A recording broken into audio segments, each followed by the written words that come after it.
मैं डॉक्टर विनोदानंद झा, सहायक प्राचार्य ज्योतिष विभाग, सरस्वती विलास संस्कृत महाविद्यालय, शोकहरा, बरौनी, बेगूसराय।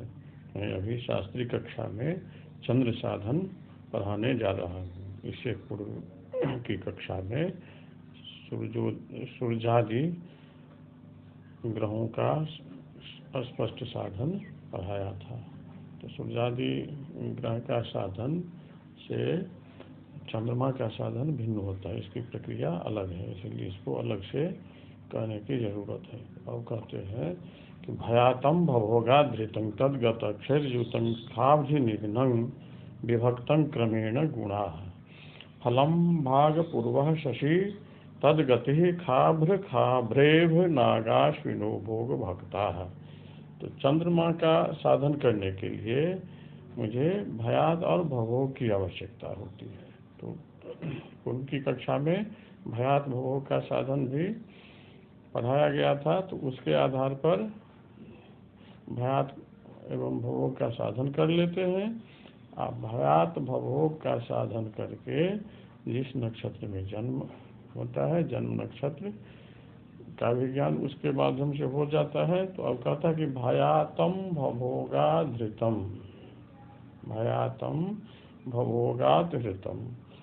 भवोग और भयात को सजातीय कर लेंगे, पलात्मक बना लेंगे। सबसे पहले भयात को भी पल में परिवर्तित कर देंगे और भवोग को भी। तो पल में कैसे बदलेंगे?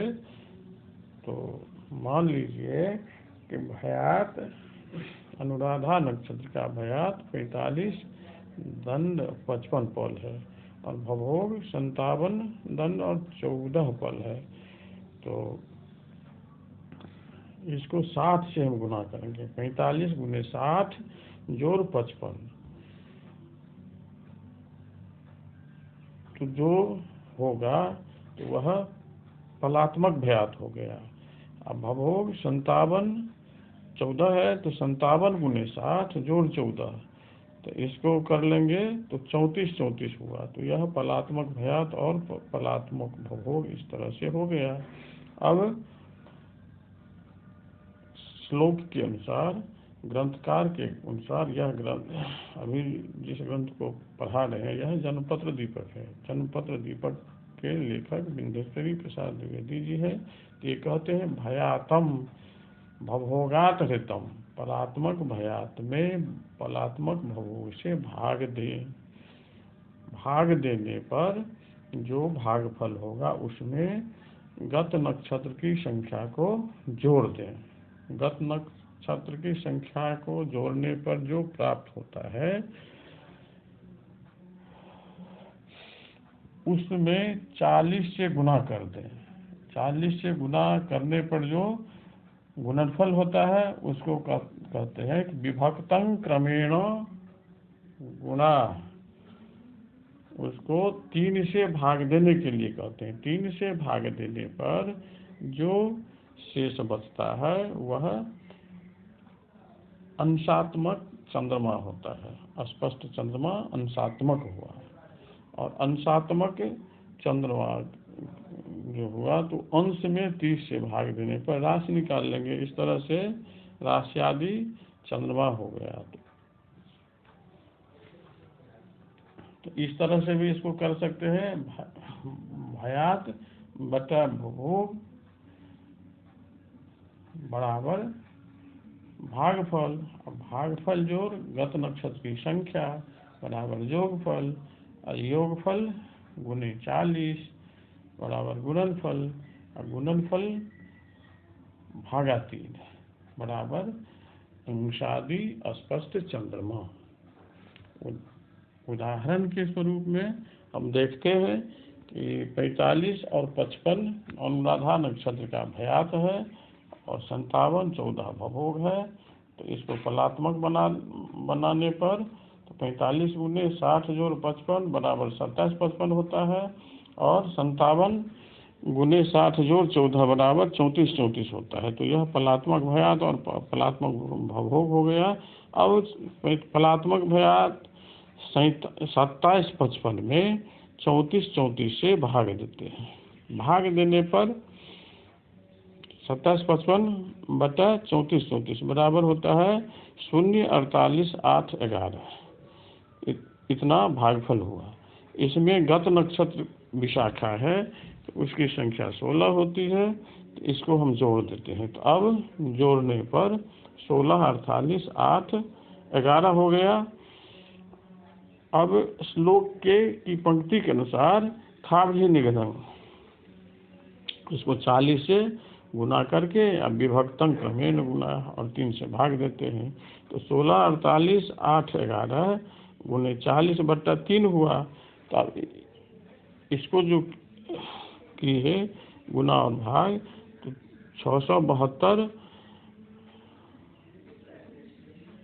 52, 7, 20/3 हुआ। 16, 48, 8, 11 को 40 से गुना करने पर 672/52/7/20 हुआ/3 हो गया। तो अब 3 से भाग देना है 672 में, तो 672, 52, 7 और 20 में 3 से भाग देने पर 224 अंश आया, 1 कला आई, 49 विकला आई। तो यहाँ 224 जो अंश हुआ, इसमें 30 से भाग दे देते हैं। 30 अंश की एक राशि होती है, इसीलिए इसमें 30 से भाग देना पड़ेगा राशि बनाने के लिए। तो 224 में 30 का भाग देने से लब्धि 7, तो लब्धि जो 7 हुई वह राशि और शेष 14 अंश हुए। तो अब इसको हम राश्यादि 7, 14, 1, 49 राश्यादि 7 राशि हुई, 14 अंश हुआ, 1 कला, 49 विकला। मतलब चंद्रमा की स्थिति वृश्चिक राशि के 14 अंश पर, 14 अंश, 1 कला, 49 विकला पर हुई। स्पष्ट चंद्रमा राश्यादि 7, 14, 1, 49 हो गया। अब कहते हैं कि इसकी गति कैसे निकलेगी।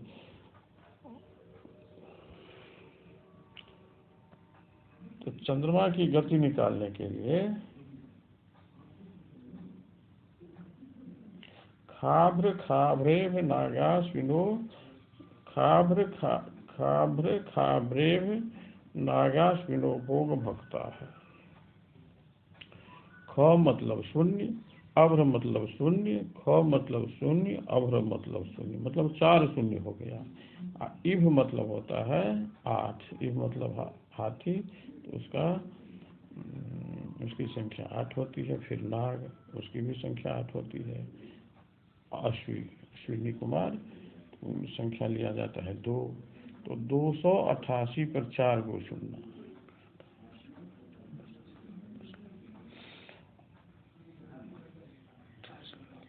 तो इस तरह से यह 28,80,000 हो जाता है। इसमें हम फलात्मक, यह भी पल ही हुआ, 28,80,000 पल हुआ। तो इस 28,80,000 पल में भोग भक्ता, भवोग, फलात्मक जो भवोग है उससे हम भाग दे देते हैं। तो भाग देने पर चंद्रमा की स्पष्ट गति हो जाती है, गति कलात्मक होती है। तो इस तरह से हम चंद्र साधन भी इसी तरह से करेंगे। यहाँ पर कहीं यदि कोई शंका हो छात्रों को या जिज्ञासुओं को, तो उस शंका को मेरे सामने व्हाट्सएप के माध्यम से उपस्थापित करेंगे और मैं भी उनकी जिज्ञासा की पूर्ति व्हाट्सएप के माध्यम से कर दूंगा। तो इस तरह से स्पष्ट चंद्रमा का साधन हो गया। अब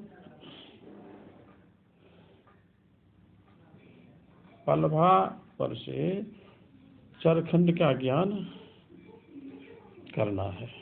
पलभा साधन करते हुए चरखंड का ज्ञान करना है।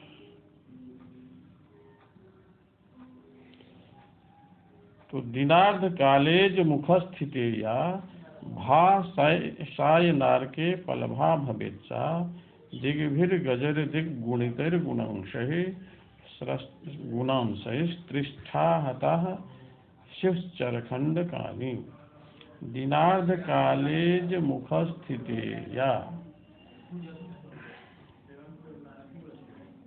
भा भा मतलब होता है छाया। इसमें छाया की लंबाई को सबसे पहले माप ली है। तो किस छाया की लंबाई को? तो जब सूर्य अजमुखस्थिते अर्के सूर्य जब मेखस्थ हो रहते हैं तो उस मेखस्थ सूर्य के रहने पर, सूर्य के मेखस्थ होने पर दिनार्ध काल में 12 बजे के दिन में 12 अंगुल की शंकु की छाया को हम अंगुली से मापेंगे और जितनी अंगुली उस छाया की लंबाई होगी वह पलभा होता है, उसी को हम पलभा कहते हैं। तो अब इस पलभा को सा पलभा भवेत दिग्भिर गजर दिग गुणित गुणांश त्रिष्ठा आता है। इस पलभा को हम 3 जगह रखते हैं। 3 जगह रख करके एक जगह दिग्भि 10 से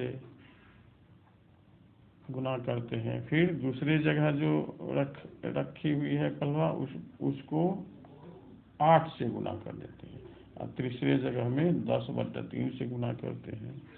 तो इस तरह से क्रमशः पलभा को तीनों स्थान में रखे हुए पलभा को क्रमशः 10, 8 और 10/3 से गुना कर देने पर मेषादि राशियों के चरखंड हो गए। मतलब हुआ कि पलभा में 10 से गुना किए तो मेघ का चरखंड हो गया, पलभा में 8 से गुना किए तो वृष का चरखंड हो गया और पलभा में 10/3 से गुना किए तो मिथुन राशि का पलभा मुझे प्राप्त हो जाता है।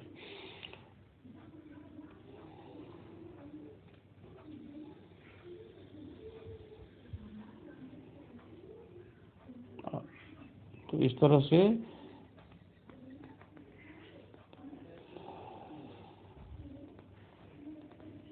चरखंड, हाँ, पलभा को 3 स्थान में रख के क्रमशः 10, 8, 10/3 से 10, 8 एवं 10/3 से गुना करने पर मेषादि राशियों के चरखंड होते हैं। पलभा तो अंगुली छाया की जो माप लिए हैं मेघ राशिस्थ सूर्य के रहने पर मध्याह्न काल में 12 अंगुल शंकु की छाया को अंगुली से मापे। मापने पर जो अंगुलात्मक अंक आया वह पलभा हो गई और पलभा को हम 3 जगह रखे और तीनों स्थान में क्रमशः 10, 8 और 10/3 से गुना किए तो क्रमशः मेषादि राशियों के चरखंड हो गए। चरखंड, पलभा नहीं, या इस तरह से चरखंड हो गया। तो चरखंड का साधन हम कर लिए। जैसे उदाहरण के रूप में देखते हैं, यहाँ आजमगढ़ की पलभा 551 है। इसको 3 स्थान में रखे तो तीनों स्थान में रख करके क्रमशः 10, 8 और 10/3 से गुना करने पर वह हो गया 58, 30, 46, 48 और 58, 30/3। तो इस तरह से अर्धाधिके रूपम ग्राह्यम अर्धाल्पे त्याज्यम, इस नियम के अनुसार दूसरे अंकों को त्याग दिया तो क्रमशः 58, 47, 19 मेषादि राशियों के चरखंड हो गए।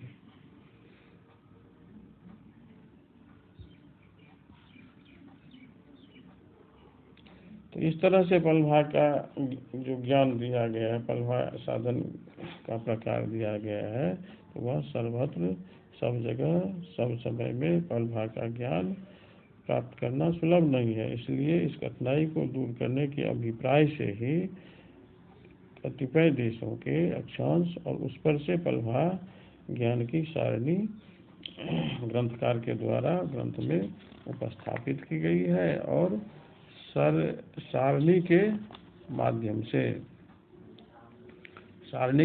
से अक्षांश पर से पलभा का साधन समझाया गया है।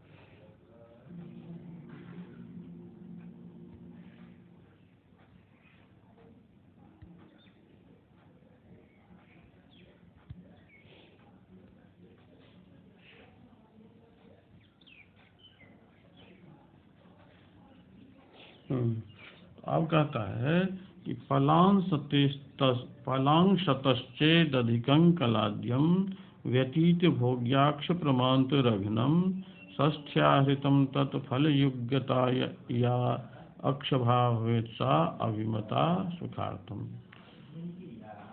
षष्ठ्याहृतं तत्फलयुग्यता याक्षभावेत सा अभिमता सुखार्थम। अब अक्षांश सारणी से अक्षांश के आधार पर पलभा के आनयन की विधि को बताते हैं कि पलांशतश्चेत मतलब गत अंश और ऐशी अंश संबंधी पलभावों के अंतर। व्यतीत भोग्याक्ष प्रमांत रघ्नम, व्यतीत भोग्याक्ष प्रमांत रघ्नम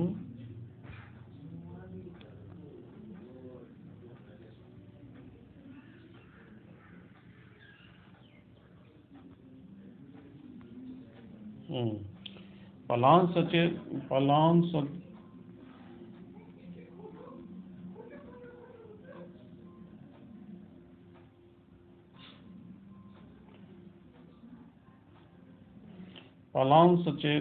पलांशतश्चेदधिकं व्यतीतं भोग्याक्ष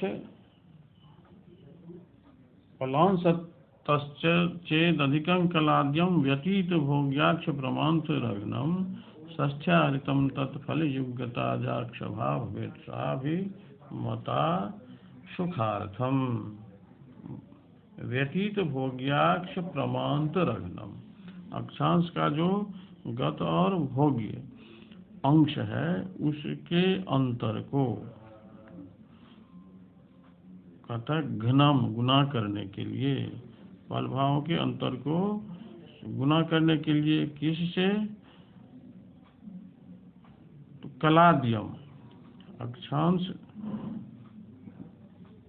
के बाद जो कला बचती है, जैसे यहाँ उदाहरण के तौर पर अवधिया का अक्षांश 16 अंश और 48 कला है। तो इस पलभा सारणी में, पलभा सारणी जो दी गई है, इसमें सारणी में देखने पर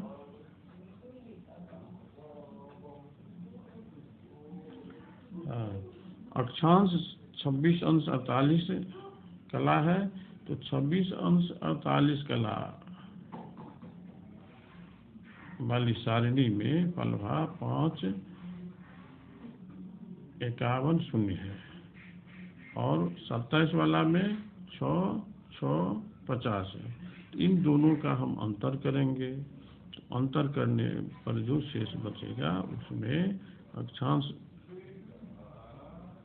26 48 है, तो 26 के कोष्ठक में से तो हम ये ले लिए पलभा, उसका अंतर कर लिया, 48 जो बचा तो उससे हम गुना कर देते हैं।